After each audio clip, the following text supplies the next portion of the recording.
আসসালামু আলাইকুম। চ্যানেল শওকত হোসেনের পক্ষ থেকে আপনাদের জন্য নিয়ে আসা হয়েছে নতুন একটি রেডিমেড বাড়ির সন্ধান। এটি আমরা আজকে দেখব। সাভার জাতীয় স্মৃতিসৌধ এলাকায় আপনাদেরকে স্বাগতম জানাচ্ছি। পাশেই আশুলিয়া থানা, ঢাকা জেলা। তার পাশেই পল্লী বিদ্যুৎ বাস স্ট্যান্ড এরিয়া। এটি পল্লী বিদ্যুৎ বাস স্ট্যান্ড। পল্লী বিদ্যুৎ বাস স্ট্যান্ড থেকে ভিতরে একটি রাস্তা চলে গেছে ড্যান্ডাবর কাঁঠাল বাগানের দিকে। এই রাস্তাটি চলে গেছে এবং কাছেই গিয়ে অল্প একটু দূরত্বে গিয়েই মাত্র মেইন রোড থেকে মাত্র 5 মিনিট দূরত্বে এসেই এই যে বড় রাস্তাটি দেখতে পাচ্ছেন, এটি 16 ফিটের রাস্তা। এই 16 ফিটের রাস্তা থেকেই আরেকটি পকেট গেট রাস্তা বের হয়েছে এখানে, এটি 12 ফিটের রাস্তা। এখান থেকে সামনে যে টিনশেড বাড়ি দেখতে পাচ্ছেন, এতটুকুই পুরোটাই কিন্তু একেবারে ড্রেনেজ সিস্টেম সহ একেবারে পুরো রাস্তাটি। এটি 12 ফিটের রাস্তা। এই যে দেখতে পাচ্ছেন বড় রাস্তাটি, এবং এই পাশে কিন্তু এই যে টিনশেড বাড়ি দেখতে পাচ্ছেন, এটি আজকের বাড়ি। ডান পাশে যে বাড়ি দেখতে পাচ্ছেন, এটি কিন্তু পুরোটা কিন্তু হয়তো ভিডিওতে হয়তো গাছের আসার কারণে কিন্তু বোঝা যাচ্ছে না, কিন্তু পুরোটাই কিন্তু একদম বড় রাস্তা, 12 ফিটে একদম বের করা রাস্তা একেবারে। এই দেখতে পাচ্ছেন একদম ওই মাথা থেকে এই মাথা পর্যন্ত পুরোটাই বের করা রাস্তা। এটি 12 ফিটের রাস্তা। আজকে 12 ফিটের রাস্তার পাশে সাথে লাগোয়া এই যে বড় বাড়িটি দেখতে পাচ্ছেন, এটি আজকে আমাদের বাড়ি। আমরা বাড়ির একেবারে সামনের অংশে আছি বর্তমানে। এটি বাড়ি।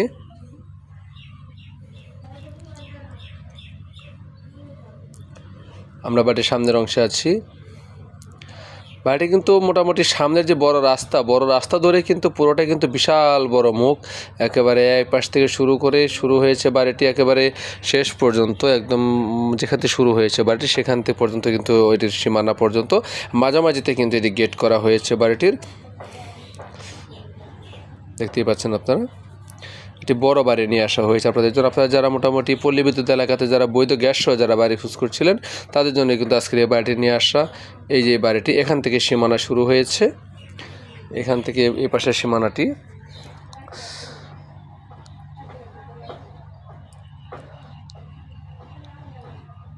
সোজা এই যে মাঝখানে ফাঁকা জায়গা রেখে কিন্তু সীমানা নির্ধারণ করা হয়েছে। সামনে যে ওই পাশে টিন দেওয়া আছে দেখা যাচ্ছে, ওই পর্যন্ত পুরো সীমানাটি।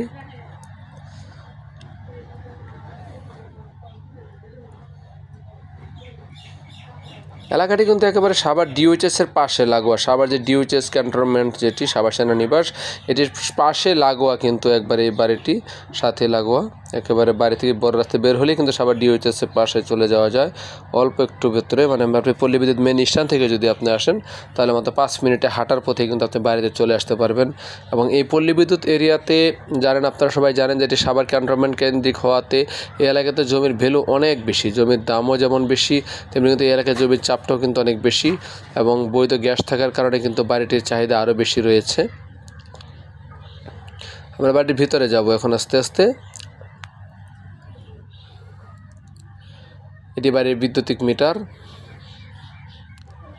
দেখতে পাচ্ছেন, 9টি মিটার। যতগুলো রুম আছে সবগুলো রুমে একটি করে মিটার দেওয়া আছে, 9টি রুম, এবং 9টি রুমেই কিন্তু প্রতিটাতে আলাদা আলাদা মিটার দেওয়া আছে। সবগুলি 1 ইউনিট সিস্টেম রুম সবগুলোই। এটি বাড়ির ভিতরের অংশ। দুই লাইন করে কিন্তু ঘরগুলো করা হয়েছে, দুই পাশের অংশ বাম পাশ এবং ডান পাশ মিলিয়েই কিন্তু রুমগুলো করা হয়েছে, মাঝখানে ফাঁকা রাখা হয়েছে। এবং খুবই পরিষ্কার পরিচ্ছন্ন একটি বাড়ি, পরিষ্কার পরিচ্ছন্ন সমৃদ্ধ একটি বাড়ি। ডাইনে এবং বামে দুই পাশেই কিন্তু রুম করা। দেখতে পাচ্ছেন সবাই এখন অফিসে চলে যাওয়াতে হয়তো বাড়িতে বর্তমানে খালি খালি মনে হচ্ছে, সবাই অফিস করে, এবং সবগুলো রুমই কিন্তু ভাড়া দেওয়া, কোনো রুম কিন্তু খালি নেই বাড়িটির, সবগুলো রুমই ভাড়া চলমান আছে বর্তমানে। আমি আপনাদেরকে বাড়িটির বিস্তারিত বিবরণ বলে দিচ্ছি। এটি হচ্ছে ঢাকা জেলা, আশুলিয়া থানা, পলাশবাড়ি মৌজা। পলাশবাড়ি মৌজার এই এলাকাটি ড্যান্ডাবর কাঁঠাল বাগান নামে পরিচিত, এবং এটি সাভার ডিওএইচএস, সাভার সেনানিবাস, সাভার জাতীয় স্মৃতিসৌধ এই এলাকার একদম মিডল পয়েন্ট এই কাঁঠাল বাগান এরিয়াটি। এবং সবচেয়ে পল্লী বিদ্যুতের যে জাঁকজমকপূর্ণ এলাকা এবং আবাসিক এলাকা বলতে যা বোঝায়, এই এলাকাটি কিন্তু এই এলাকাটি, এই যেটি কাঁঠাল বাগান এরিয়া। তো আজকে এমনই একটি পজিশনে কিন্তু আজকের এই বাড়িতে জমির পরিমাণ হচ্ছে 8%। বাড়িটিতে জমির পরিমাণ 8%। 8% জমির উপরে পুরো বাড়িটি কমপ্লিট করা হয়েছে, দুই পাশে রুম করা হয়েছে। বর্তমানে বাড়িটিতে জমির রুম আছে সর্বসকলে 9টি 1 ইউনিট রুম। প্রতিটি রুমের সাথে অবশ্য যে পাশে 4টি রুম হচ্ছে সিঙ্গেল রুম, কিন্তু বাকি 5টি রুমই একদম ভিতর থেকে প্রতিটা রুমের সাথে অ্যাটাচ টয়লেট, গোসলখানা এবং বারান্দা এবং আলাদা সাপোর্টের একটা হাফ বিল্ডিং রুম, একটি ছোটো পকেট রুম।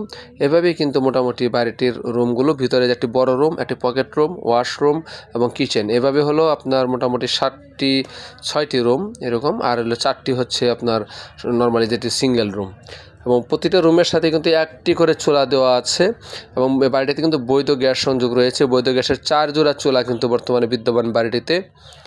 এবং বাড়ি থেকে বর্তমানে ভাড়া পাওয়া যায় 35,000 টাকা, বর্তমানে রানিং 35,000 টাকা ভাড়া পাওয়া যায় এবং সবগুলো রুমেই কিন্তু ভাড়া দেওয়া আছে, কোনো রুম খালি নেই। নর্মালি এই এলাকাতে রুম কখনো খালিও থাকে না, সবগুলো রুমে সবসময় ভাড়া দেওয়া থাকে, রুম কখনো খালিও হয় না। তো আজকের এই পল্লী বিদ্যুৎ এরিয়াতে সাভার নবীনগর ডিওএইচএসের পাশে যে পল্লী বিদ্যুৎ এরিয়াতে কাঁঠাল বাগানের এই জমিটির 8 শতাংশ জমির যে বাড়িটি, এবং দেখতে পাচ্ছেন বৈধ গ্যাসের রাইজার, বাড়িটির দাম চাওয়া হয়েছে মালিকের পক্ষ থেকে 1,40,00,000 টাকা।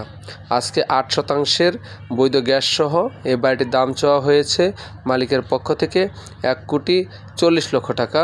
যদিও এই দামটি একেবারে ফিক্সড প্রাইস নাই, সামান্য পরিমাণে কথা বলার সুযোগ থাকবে, দাম নিয়ে সামান্য পরিমাণে কথা বলতে পারবেন, দাম নিয়ে আলোচনা করার সুযোগ আছে, আপনারা দাম নিয়ে কথা বলতে পারবেন। আমরা আবার রাস্তায় চলে এসেছি, বাড়িটির একেবারে সামনে দেখতে পাচ্ছেন, বাড়িটির একদম এখান থেকে সীমানা শুরু হয়ে শেষ পর্যন্ত চলে গেছে, একেবারে বড় রাস্তার কাছে। আপনি ট্রাক নিয়ে বলেন, বাস নিয়ে বলেন, যে কোনো কিছু নিয়ে কিন্তু আপনি সরাসরি বাড়ি পর্যন্ত আসতে পারবেন, সমস্যা হবে না। তো আজকের এই সুন্দর বাড়িটি দেখার আমন্ত্রণ জানিয়ে আজকের মতো বিদায় নিচ্ছি, ধন্যবাদ।